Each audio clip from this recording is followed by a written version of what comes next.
Alhamdulillah, salatu wassalamu ala Rasulillah wa ala alihi wa ashabihi wa man walah amma ba'd. Baik, alhamdulillah kita kembali bersyukur kepada Allah Subhanahu wa taala yang masih memberikan kepada kita berupa nikmatnya. Di antara nikmat yang Allah berikan kepada kita yaitu nikmat iman dan nikmat Islam, sehingga kita masih bisa merasakan nikmatnya dan indahnya Islam, ya. Dan sebentar lagi, beberapa hari lagi, ya, kita akan menikmati di antara ibadah yang paling mulia di antara ibadah-ibadah yang lainnya, itu bulan suci Ramadan yang kurang lebih 2 atau 3 hari lagi. Ya, dan tentunya kita memperbanyak ibadah, doa khususnya, ya, agar kita bisa disampaikan di bulan suci Ramadan. Salam serta salam semoga tetap tercurahkan kepada Nabi kita Muhammad SAW, kepada keluarganya, kepada sahabatnya, kepada orang-orang yang senantiasa mengikuti beliau hingga akhir zaman. Baik, ikhwas sekalian, pada malam hari ini untuk materi yang telah ditentukan kita tunda sementara. Ya, adapun materi hari ini Ustadz mau bawakan terkait dengan bagaimana kita menyambut bulan suci Ramadan, ya, karena kurang lebih beberapa hari lagi kita akan memasukinya, dan tentu kita harus memiliki ilmu tentang ibadah Ramadan itu sendiri. Taib. Ya, setidaknya ada beberapa poin yang akan Ustadz sampaikan, ya, pada malam hari ini. Taib, ikhwan sekalian yang dimuliakan Allah Subhanahu wa taala. Bagaimana persiapan bekal kita, ya, dalam rangka kita menyambut bulan suci Ramadan? Salah satu tanda keimanan seorang muslim, hendaklah mereka senantiasa bergembira dengan datangnya bulan Ramadan. Ibarat kita akan menyambut tamu agung, ya, tamu yang mulia, yang dinanti-nantikan, maka ia persiapkan segalanya. Ketika kita kedatangan tamu yang kita muliakan, pasti kita akan mempersiapkan apapun bagaimana memuliakan tamu tersebut. Bagaimana lagi kalau Ramadan yang mau datang, maka tentu juga kita harus mempersiapkan segalanya. Bukan hanya mempersiapkan apa buka puasa kita, apa menu sahur kita, dan seterusnya. Tetapi bagaimana kita mempersiapkan, ya, anggota badan kita. Untuk apa? Tentunya dalam menjalankan ketaatan-ketaatan di bulan suci Ramadan. Maka kita harus senang dengan kedatangan tamu yang mulia itu Ramadan. Ya, dan tentu kita lebih senang kalau kita menjumpainya, ya, mendengarkan saja bahwasanya Ramadan akan datang, itu kita sudah bahagia. Apalagi kalau sudah kita berjumpa dengan bulan suci Ramadan, maka kebahagiaan yang luar biasa. Sehingga bagi seorang muslim, hendaknya mereka merasa khawatir jika dia tidak memiliki perasaan gembira dengan datangnya bulan suci Ramadan. Ya, perlu dipertanyakan keimanannya. Ya, kedatangan bulan suci Ramadan dia mungkin anggap biasa-biasa saja, karena ini aktivitas tahunan, tiap tahun ada Ramadan, dan menganggap bahwasanya tidak ada yang istimewa. Ya, mereka menganggap sudah puasa ya menahan lapar, menahan menahan haus, ya dan seterusnya. Sehingga dengan persepsi seperti ini, ya, bisa saja mereka akan terluput dari kebaikan-kebaikan yang ada di bulan suci Ramadan, ketaatan-ketaatan, ya. Karena orang yang bertemu dengan Ramadan itu merupakan karunia yang Allah berikan kepada seorang muslim tersebut.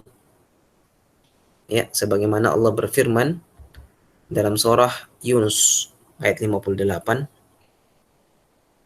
"Qul bi fadlillahi wa bi rahmatihi fabidzalika falyafrahu huwa khairum mimma yajma'un." Katakanlah dengan karunia Allah dan rahmatnya, hendaknya mereka bergembira. Karunia Allah dan rahmatnya lebih baik daripada apa yang mereka kumpulkan.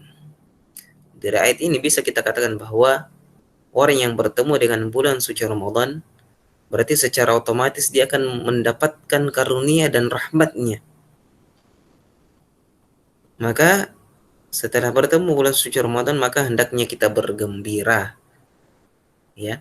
Dan itu lebih baik daripada apa yang mereka kumpulkan. Apa yang mereka kumpulkan? Harta, ya, uang, pakaian dan seterusnya.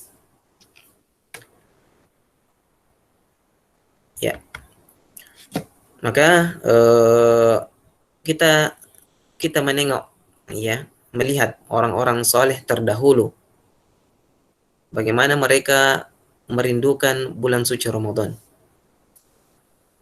Mereka bergembira dengan kedatangan bulan suci Ramadan.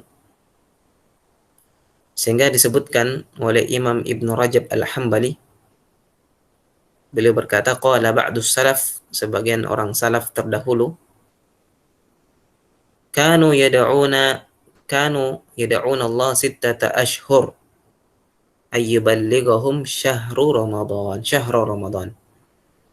Maksudnya orang dahulu itu berdoa selama 6 bulan. Supaya apa? Supaya disampaikan ke atau ke dalam bulan suci Ramadan.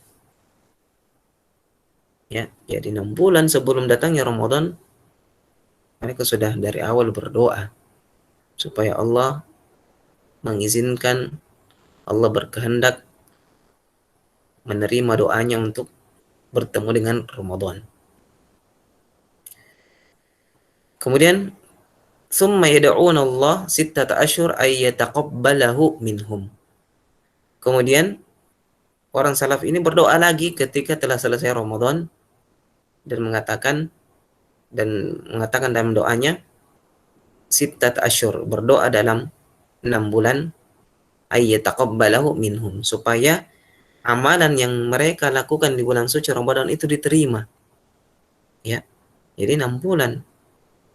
Allahumma taqabbal minna salatana wa qiyamana wa siyamana dan seterusnya. Itu dia berdoa selama 6 bulan. Ya karena merasa khawatir jangan sampai apa yang mereka lakukan dari ketaatan dalam bulan suci Ramadan itu tidak diterima.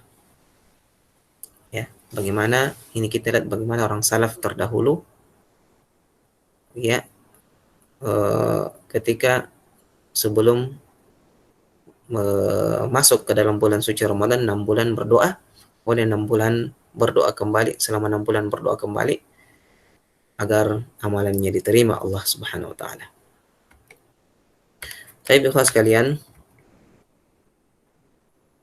ya, di antara doa yang disebutkan oleh para ulama, dan ini banyak yang menyandarkan ke doanya kepada Rasulullah, padahal eh, doa ini, ya, eh, disebutkan oleh para ulama bahwasanya doa ini doa yang diambil dari doanya para ulama, yang bukan dari doa secara khusus Rasulullah SAW. Jadi tidak boleh kita menyandarkan hadis kalau bukan perkataan Rasulullah. Tapi ini doa Ya, disebutkan bahwasanya doa ini sering dibaca oleh orang-orang salaf terdahulu. Yaitu doanya Allahumma barik lana fi Rajab wa Sya'ban wa ballighna Ramadan. Ya Allah, berkahilah kami di bulan Rajab dan bulan Sya'ban, ya, dan sampaikan.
Taib, afwan, al-mushkilah fi syabakah, ya, terputus tadi ya. Taib, kita lanjut.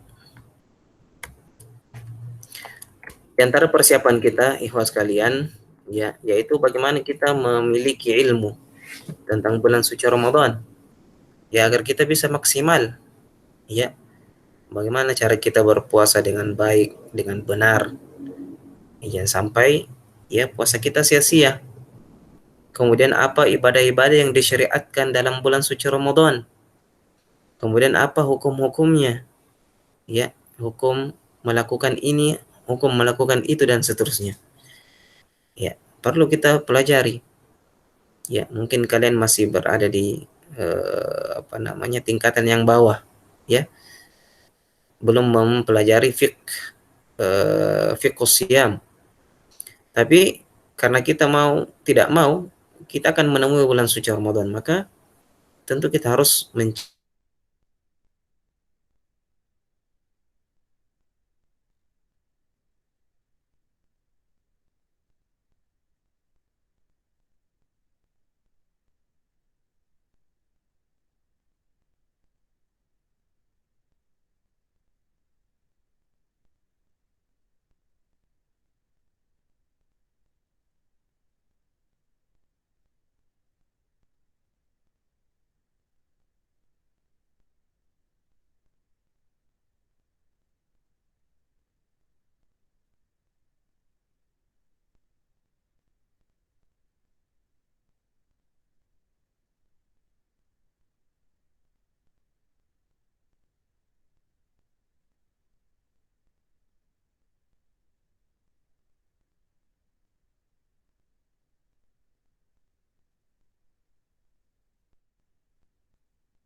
Baik, afwan, sekali ini. Baik, kita lanjut ya. Mudah-mudahan tidak putus lagi. Baik, pertanyaan besar, kenapa harus kita bergembira dalam menyambut bulan suci Ramadan? Ya, karena dalam bulan suci Ramadan itu memiliki banyak kemuliaan, memiliki banyak keutamaan dan keberkahan di bulan Ramadan. Ya, setidaknya ada beberapa poin yang Ustadz simpulkan terkait penamaan bulan Ramadan. Jadi Syahrul Ramadan memiliki nama lain. Di antaranya yang pertama Syahrul Mubarak. Ya, syahrun mubarak, bulan yang diberkahi. Apa itu mubarak? Mubarak secara istilah itu subutu kasratul khair. Ya, terdapat banyak kebaikan-kebaikan di dalamnya. Sebagaimana Rasulullah menyebutkan dalam hadisnya tentang kemuliaan, tentang keberkahan dalam bulan suci Ramadan. Qad ja'akum Ramadan syahrun mubarak. Iftaradallahu alaikum siyamahu. Telah datang kepada kalian bulan Ramadan, bulan yang mubarak, yang diberkahi. Iftaradallahu alaikum siyamahu, yang diwajibkan bagi kalian berpuasa di dalamnya. Kenapa Allah Subhanahu wa taala menyebutkan bulan Ramadan adalah bulan yang diberkahi? Ya, karena banyak, ya seperti saya katakan, karena banyak kemuliaan, banyak keutamaan di dalamnya. Dan tidaklah Allah menyebutkan keberkahan terhadap sesuatu kecuali itu mengandung kemuliaan yang besar atau kemuliaan yang agung. Di antaranya Al-Qur'an. Ya, Al-Qur'an adalah salah satu kitab yang paling mulia di antara kitab yang lainnya. Sebagaimana Allah berfirman, "Kitabun anzalnahu ilaika mubarak." Ya, kitab yaitu Al-Qur'an yang kami turunkan kepada kamu mubarak, ya, diberkahi oleh Allah Subhanahu wa taala. Kemudian di ayat lain Allah berfirman,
tes tes.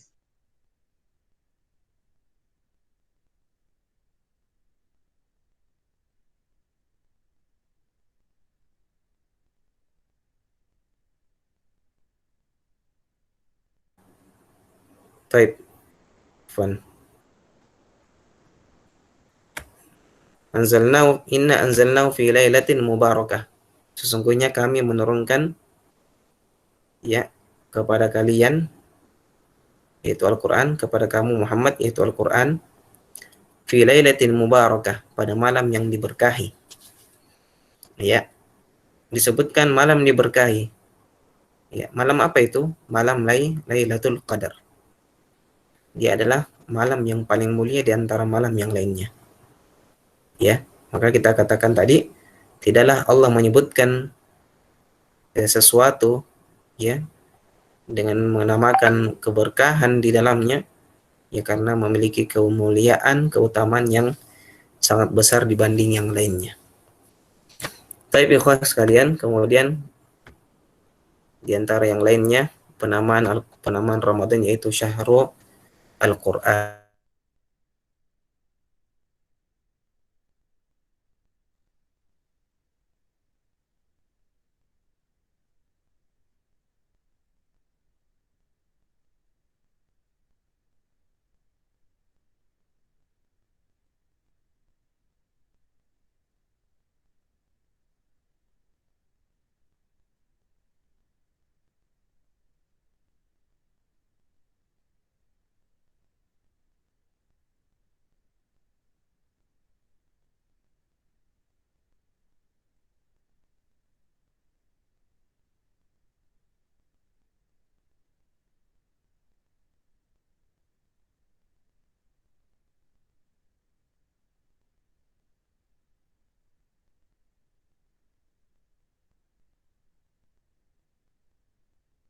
Tes, tes, tes.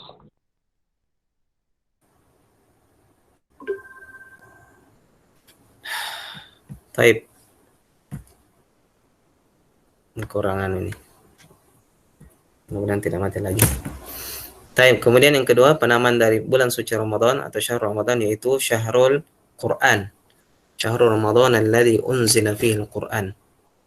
Jadi kalau kita umat Islam ingin menjadi mulia di sisi Allah, maka kita harus dekat dengan Al-Quran.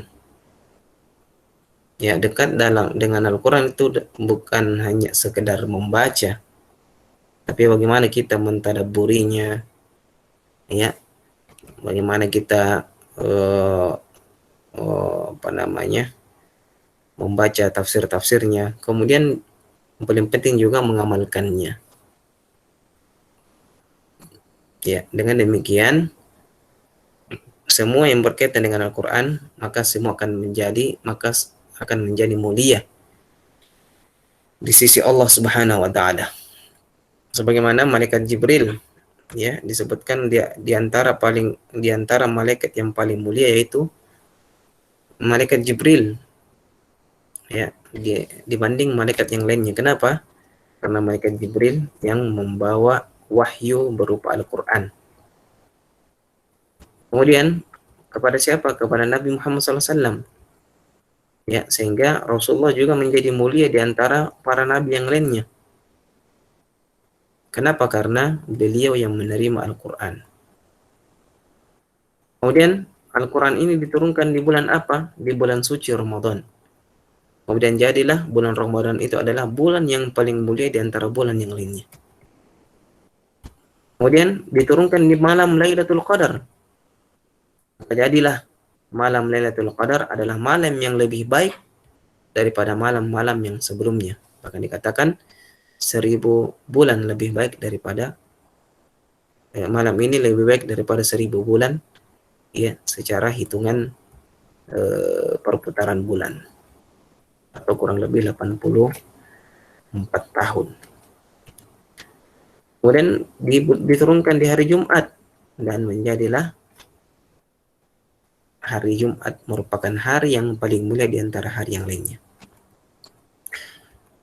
Ya, jadi kalau kita mau mulia baca Al-Quran, maka momen yang paling baik dalam bulan suci Ramadan yaitu kita membaca Al-Quran sebanyak-banyaknya semampu kita. Kita bisa khatamkan, ya, beberapa kali Al-Quran. Ya, para ulama terdahulu mereka menamatkan Al-Quran, ya, ada yang 1 pekan, ada yang bahkan 3 hari, ada yang juga bahkan sampai 1 hari. Subhanallah. Tentunya sesuai dengan kemampuan kita. Minimal kita bisa menamatkan 1 kali dalam bulan suci Ramadan, minimal. Poin yang ketiga adalah Syahrul Qiyam.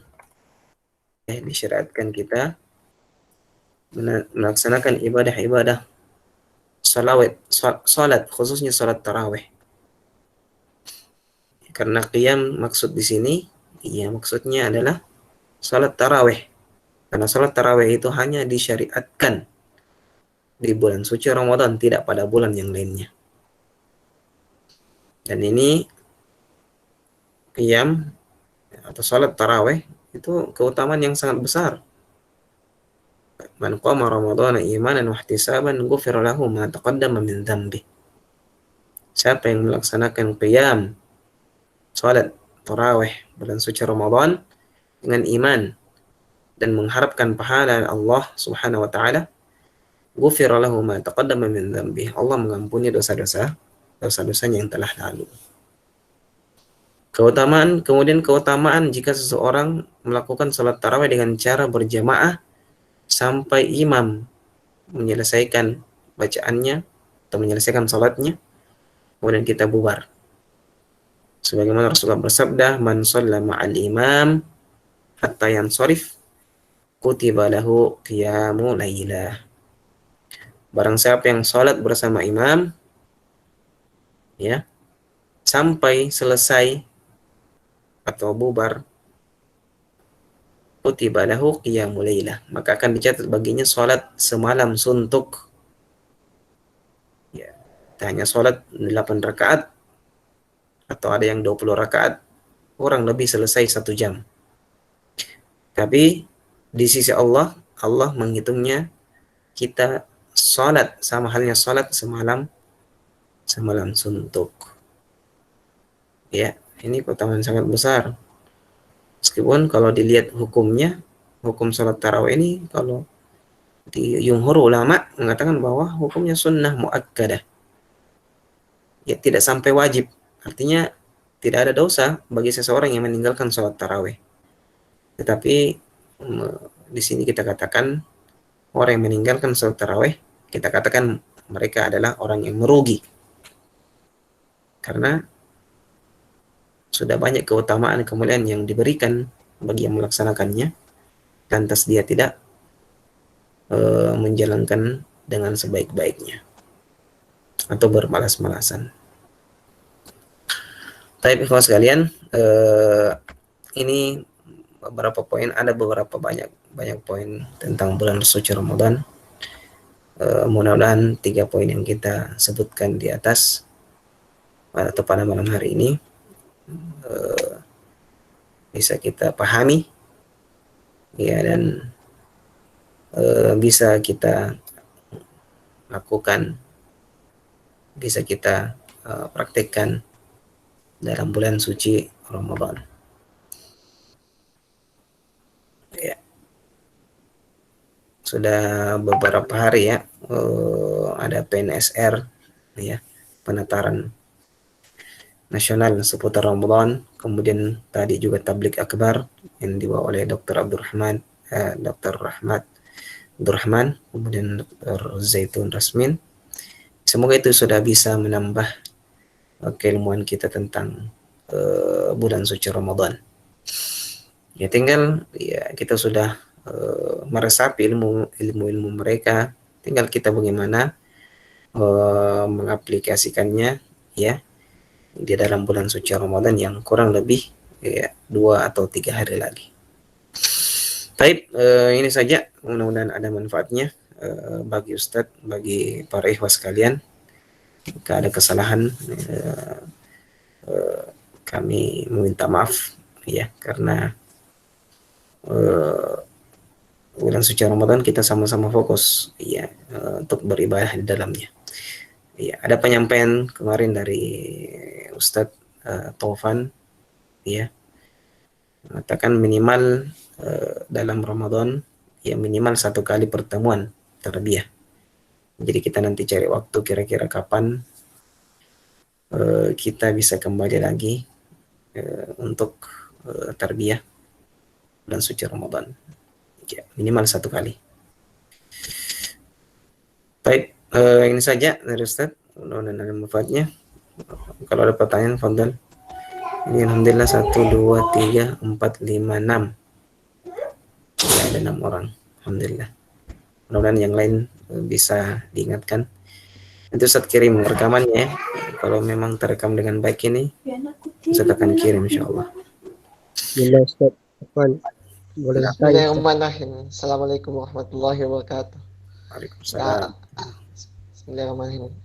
Kalau apakah hukumnya itu misalkan kalau sholat tarawih. Kalau karena sholat tarawih, misalkan kalau imam apakah hukumnya sholat tarawih 20 rakaat? Karena setiap Ramadan saya biasa kerjakan sholat 20 rakaat. Apakah yang paling afdol yang 8 rakaat kah atau 20 rakaat? Mohon penjelasan Ustaz. Syukran, terima kasih. Baik. Assalamualaikum. Assalamualaikum warahmatullahi wabarakatuh. Ya, pertanyaan ini sering yang ditanyakan oleh para masyarakat umum secara umum ya. Ya. Dan masing-masing masjid memiliki kebijakan-kebijakan tertentu ya. Ada yang salat tarawih dengan 8 rakaat tambah 3, salat witirnya. Ada yang 20 ditambah 3, berarti 23 rakaat.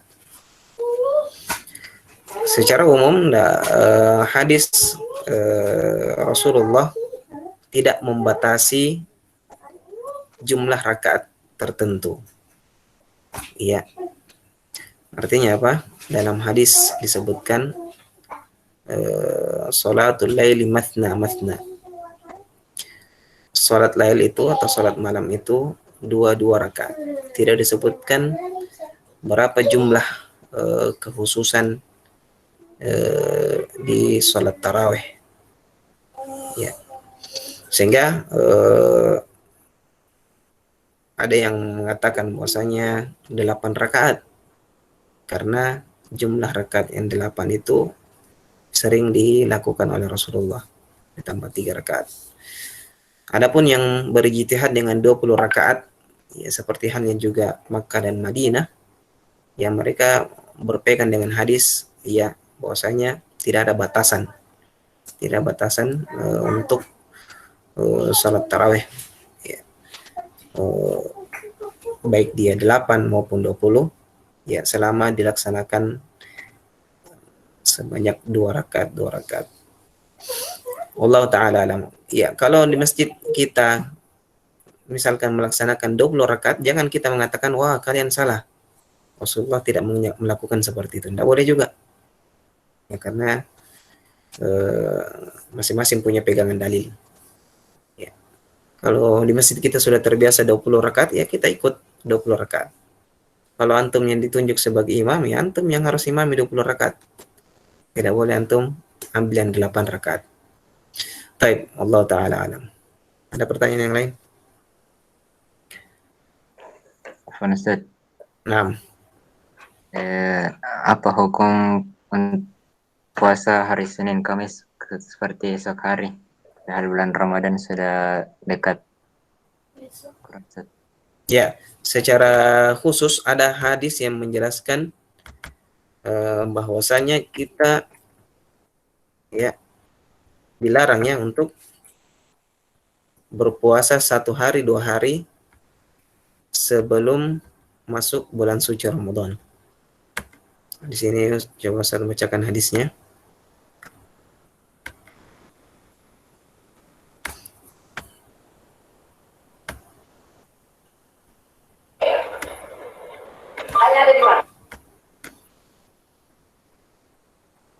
Sini coba saya cari dulu ya.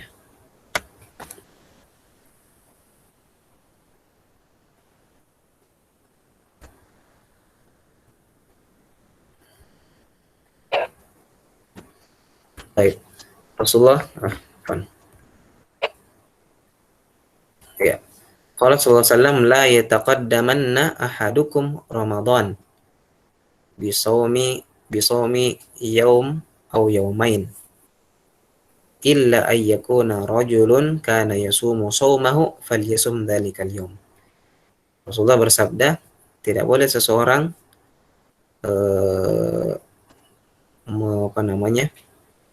berpuasa 1 hari 2 hari sebelum masuknya bulan suci Ramadan, kecuali ini ada kecuali illa ayyakuna rajulun kana yasumu sawmahu falyasum dzalikal yaum, kecuali seseorang itu sudah memang sudah kebiasaannya berpuasa ya, artinya biar bukan menjelang Ramadan dia Senin Kamis dia tetap jalankan. Nah, ini orang yang dikecualikan yang ingin berpuasa 1 hari atau 2 hari bulan suci Ramadan. Apalagi kan besok hari Senin.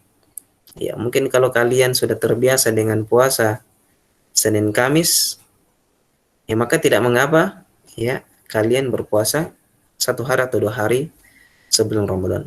Tapi kalau hanya dilaksanakan pada hari besok saja, sementara kita tidak melaksanakan atau tidak menjalankan, tidak mengikuti atau melakukan kebiasaan Senin Kamis, maka kita tidak boleh. Karena itu secara khusus kita berpuasa. Sehingga di sini yang dilarang. Adapun yang sudah terbiasa dengan puasa Senin Kamisnya, maka tidak mengapa dia berpuasa. Wallahu taala alam. Baik. Fadlan, ada pertanyaan lain? Nanti kalau ada pertanyaan bisa di-share di grup. Iya, kita akan bantu carikan jawabannya. Kalau Ustaz bisa jawab, ya Ustaz akan jawab. Kalau tidak, nanti Ustaz tanya yang lebih ahli terkait dengan ibadah Ramadan. Ustaz, Assalamualaikum warahmatullahi wabarakatuh. Assalamualaikum warahmatullahi wabarakatuh. Afwan Ustaz, Anda bertanya mana yang lebih afdal salat witir di awal malam atau dengan salat witir di akhir malam Ustaz di bulan suci Ramadan. Baik. Syukuran atas pertanyaannya. Jadi di sini di antara ijtihadnya Abu Bakar Siddiq dengan Umar bin Khattab radhiyallahu an. Kalau Umar, mudah-mudahan Ustaz tidak terbalik. Ya. Abu Bakar melaksanakan witirnya itu di awal malam. Ya. Kenapa? Karena beliau takut jangan sampai masuk subuh kemudian sementara dia belum melakukan witir. Ya, sebaliknya Umar, ya, karena saya tidak terbalik antara Abu Bakar dengan Umar. Ya, karena beliau sudah tahu atau sudah kebiasaan beliau terbangun sebelum masuk salat subuh, maka beliau mengakhirkan witirnya. Ya, karena dia sudah tahu pasti akan bangun. Sehingga kita katakan, ya orang yang punya perhitungan atau kebiasaan terbangun sebelum subuh, maka tentunya mengakhirkan witir lebih baik. Ya, lebih bagus. Tetapi kalau takut untuk tidak bangun, ya, maka kita katakan witir lebih awal. Tapi kalau kondisinya kalian melaksanakan sholat tarawih bersama imam, otomatis imamnya kan biasa melakukan witir. Maka kalau kita ingin mendapatkan hadis yang Ustadz sampaikan tadi, maka kita harus ikut melakukan witir bersama imam. Tetapi nanti kalau kita terbangun dan kita mau sholat malam, silahkan. Tapi jangan lagi ditambah witir kemudian, atau tambahan witir. Karena Rasulullah bersabda, la witrani fi laylah. Tidak boleh melakukan witir dalam satu malam. Jadi kalau sudah tadi bersama imam, udah bangun sholat malam, laksanakan 2 rakaat, terserah kalian, semampu kalian. Dan jangan lagi ditambah dengan sholat witir. Ya, karena witir itu ya ibaratnya penutup. Ya, dan itu hanya bisa dilaksanakan 1 kali dalam semalam. Wallahu ta'ala alam. Baik. Masih ada lagi? Baik, kalau tidak lagi kita cukupkan sampai di sini pertemuan kita malam hari ini. Mudah-mudahan kita semangat ya dalam menghadapi atau bertemu dengan bulan suci Ramadan yang mulia, yang memiliki keberkahan yang sangat banyak, ya, sehingga kita perlu maksimalkan dengan sebaik-baiknya ketaatan, ya. Kita tidak ada kuliah, tidak ada kegiatan-kegiatan yang lain kecuali dari diri kita, Ya, kalau pagi apakah kita mau tidur atau mengaji itu dari pribadi kita. Ya, tidak ada yang lagi melarang, tidak ada lagi yang apa namanya menyuruh-nyuruh kita lagi ya. Kembali dari diri kita. Kita pasang target ya. Setiap subuh saya harus selesai misalkan berapa juz. Kemudian sholat duhur berapa lembar misalkan. Itu harus ada target sebenarnya. Supaya kegiatan kita, aktivitas kita apa namanya? Lebih terarah. Ya, tidak ya tidur terus ya, banyak tidur dan seterusnya. Tidak dilarang tidur, tapi kalau sampai berlebihan ya itu namanya tidak memaksimalkan Ramadan dengan dalam bentuk ketaatan. Ya, jangan kita menggunakan hadis maudhu yang biasa disebutkan oleh para penceramah.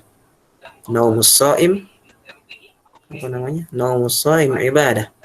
Tidurnya orang berpuasa ibadah. Ya, ini hadis yang sering disampaikan oleh para penceramah, tapi hadisnya maudhu, palsu. Ya, ini karangan-karangan. Ya. Allah ta'ala wallahu ta'ala alam. Misalnya dari Ustaz, lebih dan kurangnya mohon dimaafkan. Barakallahu fikum. Insyaallah info terlebih selanjutnya kita akan infokan di grup insyaallah bersama Nakib. Stadinukum, kita tutup dengan kafaratul majelis. Subhanakallahumma bihamdik, asyhadu an la ilaha illa anta astaghfiruka wa atubu ilaik. Wa akhiru da'wana alhamdulillahirabbil alamin. Wassalamualaikum warahmatullahi wabarakatuh. Waalaikumsalam warahmatullahi wabarakatuh. Waalaikumsalam. Jazakallahu khairal jazaa. Faddalu.